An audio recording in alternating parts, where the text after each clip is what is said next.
Late June, and Rize's mountains are covered in tea.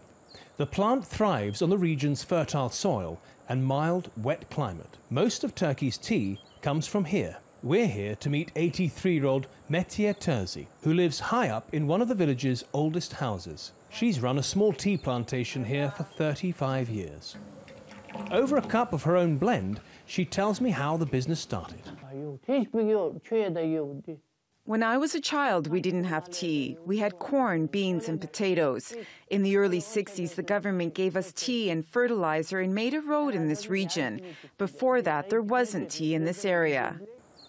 Turkey is the world's 5th biggest tea producer, behind China, India, Kenya, and Sri Lanka. But the Turks drink more tea per person than anyone else, leaving little to export. Now the government would like to increase production and exports. But at the same time, it's encouraging farmers to grow organically, which Methiye says brings new challenges. The government's banned us from using any kind of fertilizer except natural ones, and tea plants grow slower than they used to. Methiye sells her tea to the government-run Çaykur, which is Turkey's biggest tea maker, just ahead of Lipton tea. Çaykur factories and billboards are everywhere in Rize. Çaykur pays about $7 per kilo.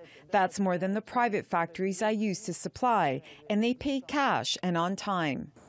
7 out of 10 jobs in Rize are related to the tea business.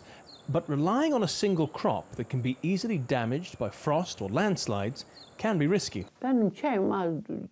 We used to grow other crops, but this is all we've known now for a long time. I don't make much out of this small place. I do it for my family and to keep myself busy. Methiye is incredibly active and after a lifetime on the hills can still climb with ease. Despite her age and the blazing sun, she finds the energy to train me as a tea picker.